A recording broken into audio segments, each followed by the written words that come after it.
Naval Ravikant, an entrepreneur and investor, once said, "Play stupid games, win stupid prizes." Now, what did Naval mean by this? He was essentially saying that in the game of life, there are some games that are just not worth playing. Why? Because some games are designed so that even the supposed winners end up losing. And what is the stupidest game of them all? The status game. And I completely agree. Because in the status game, despite how many levels you move up and how many points you gain, you will still end up as a loser. Why? Because it never ends. Thus, instead of simply calling it the status game, I personally like to call it the status treadmill. So if you have even the slightest suspicion that you could be in this horrible game, the game that you can never win, today's video is for you. But first, let's define what we're talking about here. What is the status game? More specifically, what is a status treadmill? Let's step back and think about a physical treadmill for a moment. Now, the machine itself is a great exercise machine. However, when you actually take a minute to think about it, it is a machine where you can run as fast as you want, but you're technically stuck in the exact same place at all times. Well, that is the status game in a nutshell. And Naval describes it perfectly. Status is a zero-sum game. Because in the status game, for every winner, there has to be a loser. It's hierarchical by nature. There's always a number 1, number 2, and number 3. Thus, to get up the hierarchy ladder, you often have to put someone down, which could turn you into an angry, combative person who's constantly fighting to elevate yourself by diminishing others. You might have moved up in the status ladder, but you have fallen in other areas that matter more in life. Your peace of mind, your relationships, and maybe even your integrity. Alright, but you might be thinking, that sounds obvious, Tay. Of course, I would never allow myself to play the stupid status game, to get caught up in the status treadmill. I am much smarter than that.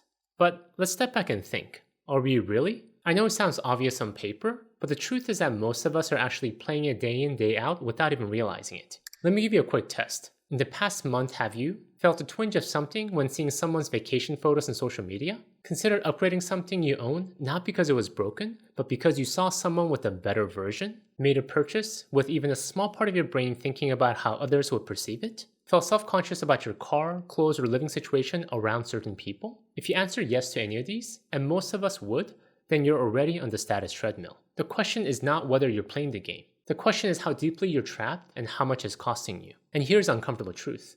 Most of us can't help ourselves. Not because we're weak or shallow, but because of something deeper. Because the truth is that we're evolutionarily wired for status. Researchers in evolutionary psychology have discovered that humans have what they call costly signaling behaviors. Essentially, we've evolved to show off our resource as a survival mechanism. Here's the science. Our ancestors who successfully signaled their status, their ability to provide, protect, and attract mates, were more likely to survive and reproduce. Those who couldn't signal effectively, they were passed over for mating opportunities, excluded from tribal alliances, and ultimately failed to pass on their genes. Thus, thousands of years ago, if you're a Viking, you wore your wealth in your body because there were no banks. Successful warriors displayed expensive armor, costly swords, and armbands made of silver and gold. They were basically the Kardashians of the Middle Ages, showing off their ability to travel by displaying souvenirs from faraway places. And this makes evolutionary sense. If you could afford expensive armor, it meant you were a successful warrior. If you had gold armbands, it meant you could provide and protect. Status signaling was literally a matter of life and death.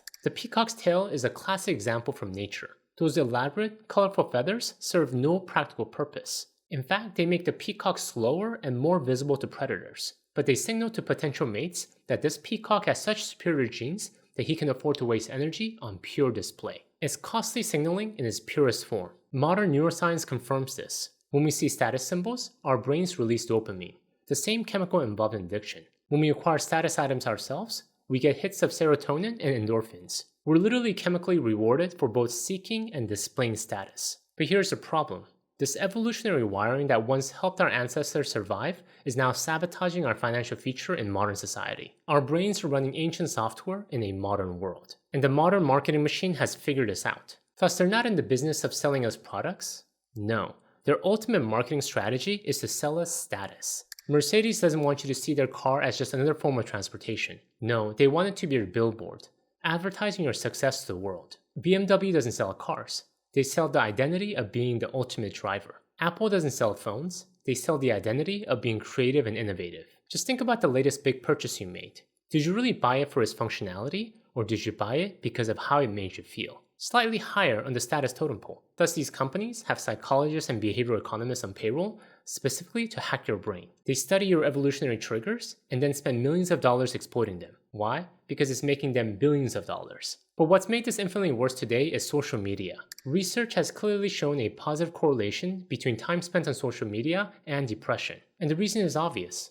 Social comparison. 100 years ago, we were only comparing ourselves to maybe 50 to 100 people in our immediate community. Today, thanks to Instagram, LinkedIn, and TikTok, we're comparing ourselves to literally billions of people's highlight reels. But here's what makes them even more toxic. These platforms are specifically designed to exploit our status anxiety. The algorithm doesn't show you random content. They show you content that triggers the strongest emotional response. That means more luxury displays, more success theater, more perfectly curated lives designed to make you feel inadequate. Studies show that viewing posts with many likes triggers the same reward centers in our brains as addictive substances. We're literally getting dopamine hits from other people's status displays, which makes us crave our own validation even more. Then there's also the professional pressure angle. Let's be honest, we all size people up. We look at their clothes, their car, their watch, even their address, and we make judgments in milliseconds. And we know other people are doing the same to us. If you're in sales, you feel the pressure to look successful to win clients. If you're in law or finance, there's an expectation that you will drive a certain type of car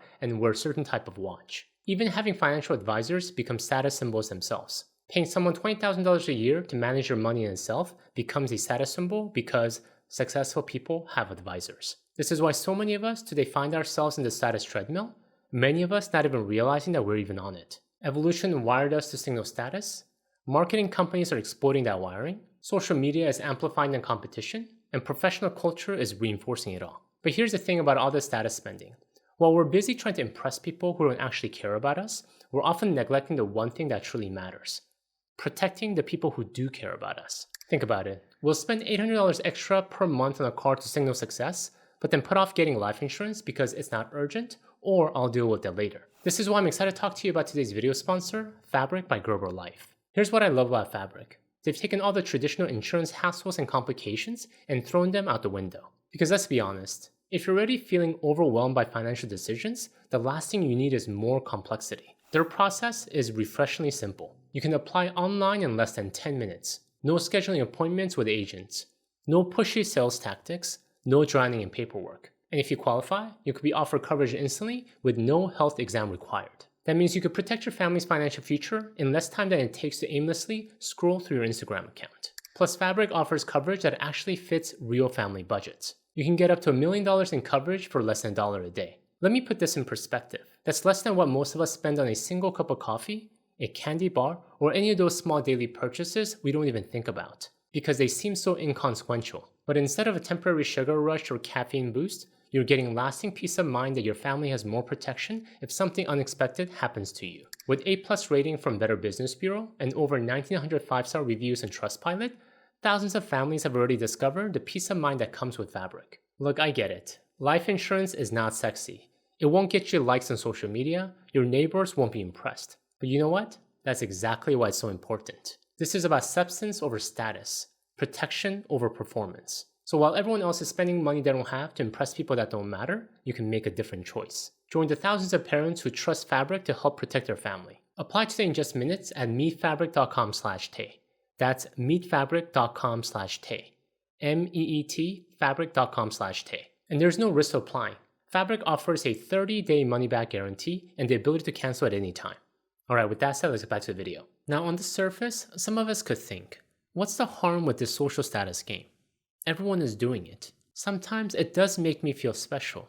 So why the need to villainize it? Well, because it is costing a lot more than you realize. Let's talk about the real cost of playing this game. I'm talking about costs that are so devastating, it is literally costing your life. First, let's start with the most obvious, the financial cost. You start in a perfectly adequate $300,000 house in a good area, but then you get promoted and suddenly that house feels modest. Your new colleagues live in a $500,000 neighborhood, so you upgrade. But now you're surrounded by people with $700,000 houses. The cycle continues. But here's what's really insidious about these upgrades. It also triggers lifestyle inflation across every category. Property taxes are higher.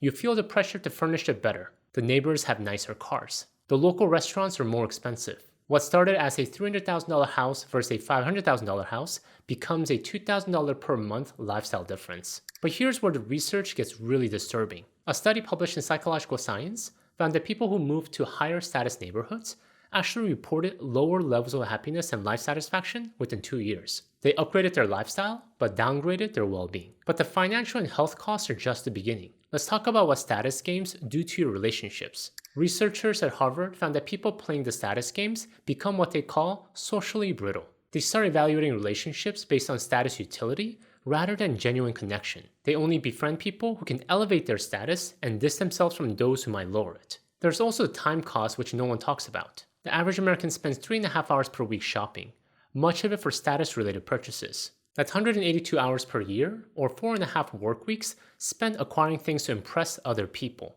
Then there's the decision fatigue. When every purchase becomes a status calculation, you exhaust your mental energy on trivial decisions. People playing status games make worse financial decisions in other areas because they depleted their cognitive resources on status-related choices. And here's perhaps the most devastating cost: the cost of self-identity. When you're focused on external validation, you stop developing your authentic self. You became a curator of other people's opinions rather than a creator of your own values. Some take it to the absolute extreme, destroying not just their finances, but their entire lives in pursuit of status. MC Hammer is one of my favorite examples of individuals who took it way too far in the status game. At the peak of his career in the 1990s, MC Hammer was earning up to $70 million annually. But in the pursuit of more and more status, he spent it all. 17 luxury cars, a private jet, 2 helicopters, and 21 racehorses. Despite making more money than most people could dream of, he filed for bankruptcy because he confused income with wealth and spent everything trying to maintain an image. But this isn't just about celebrities. Take the 2008 financial crisis. Much of it was driven by status game. People bought houses they couldn't afford because home ownership had become a status symbol. Banks packaged these loans because bigger portfolios meant higher status in the financial world. Entire companies collapsed because executives were playing the status games instead of building sustainable businesses. The pattern is always the same.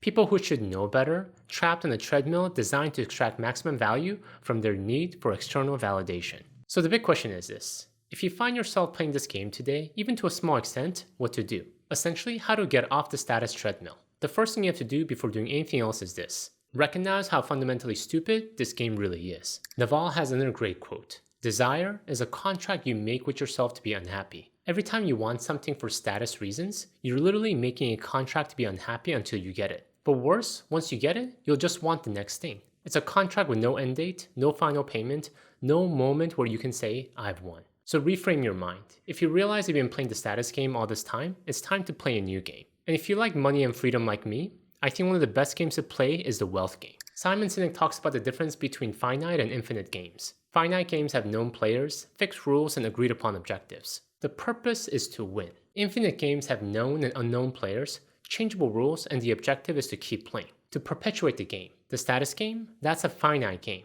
There are winners and losers, and even when you win, you don't feel like a winner at all. The rules are set by society, and the objective is to beat other people. But the wealth game, building real financial independence, developing skills that compound, creating systems that work while you sleep, that's an infinite game. The objective is not to beat anyone, it's to keep growing, keep improving, and keep on building. In the wealth game, net worth matters more than appearance. Compound interest beats instant gratification. Financial independence trumps expensive lifestyle. Quality basics outlast designer trends. And time freedom surpasses status symbols. And here's the best part about playing an infinite game like the wealth building game. When you're building real assets, developing real skills, and creating real financial independence, the journey itself becomes rewarding. You're not waiting for some future moment of validation. You're essentially winning every single day. In the line of growth and playing the infinite game, if you'd like to learn more about how to best play this wealth game, please check out my video on slow wealth, the timeless wealth building strategy that never fails. Until next time, all the best.